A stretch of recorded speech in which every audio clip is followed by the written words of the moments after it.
ഇച്ചാൻ ഇതുവരെ ഉറങ്ങിയില്ലേ? ഇല്ല. നീ എന്താ വിളിക്കാഞ്ഞ്? അങ്ങനെ കുഴപ്പമൊന്നുമില്ല ഇച്ചായ. ഞാൻ പറഞ്ഞില്ലേ BP. അവൻ കയറിയൊന്ന് കൊളുത്തിയതാ. അയ്യോ ഓക്കേനാ?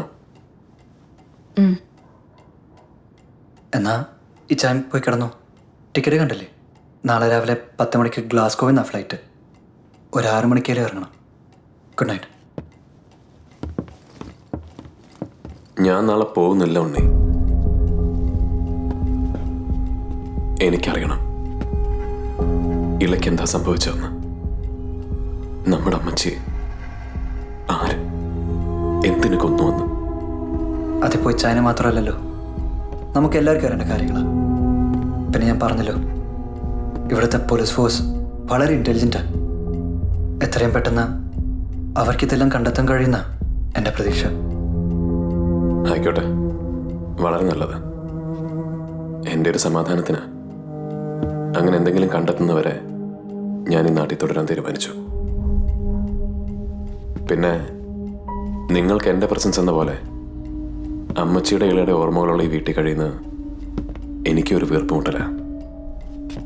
അതുകൊണ്ട് നാളെ മുതൽ ഞാൻ ഇവിടുന്ന് പുറത്തോട്ടോട്ടിലും ഷിഫ്റ്റ് ചെയ്യാമെന്ന് വിചാരിക്കുക. ഇച്ചാൻ എന്തൊക്കെയായി പറയുന്നേ? അതുകൊണ്ട് ഇതുവരെ മനസ്സിലായില്ലേ? ഇച്ചാൻ എന്തൊക്കെയോ മനസ്സിൽ വെച്ചോണ്ടാ ഈ സംസാരിക്കുന്നത്. മനസ്സിൽ വെച്ച് സംസാരിക്കുന്നതും പെരുമാറുന്നൊന്നും ഞാനല്ലല്ലോ ശ്വേത, നീയും ഇവനൊക്കെ അല്ലേ? അല്ലേ പിന്നെ റോയൽ എഡിൻബറ ഹോസ്പിറ്റലിൻ്റെ CT സ്കാൻ റിപ്പോർട്ട് എൻ്റെ എയർ ടിക്കറ്റിൻ്റെ ചോട്ടി തിരികെ വെച്ചിട്ടായിരിക്കില്ലല്ലോ നീ പ്രഗ്നൻ്റ് ആണെന്ന വിവരം എന്നെ അറിയിക്കുക. ഇല്ല ചായ, ഈ ഒരു സിറ്റുവേഷനിൽ ഇച്ചായനോട് പറയാനൊരു മടി. അതുകൊണ്ടാ. മരിക്കുന്നവരെ നമ്മുടെ അമ്മച്ചി വിവരം അറിഞ്ഞിട്ടില്ലായിരുന്നു അല്ലടാ. ഏതായാലും ഉടൻ സ്കോട്ട്ലൻഡ് വിടുന്നില്ല എന്നെൻ്റെ തീരുമാനത്തിന് മാറ്റമൊന്നുമില്ല.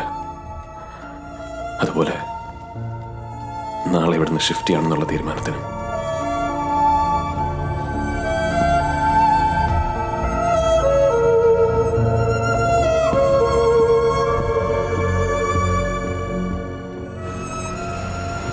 എനിക്ക് പലപ്പോഴും തോന്നിയിട്ടുണ്ട്, തൊട്ടടുത്ത് കിടക്കുന്ന ഇംഗ്ലണ്ടിൻ്റെയും അയർലൻഡിൻ്റെയും ഒരു സൗന്ദര്യമല്ല ഈ നാടിനുള്ളതെന്ന്.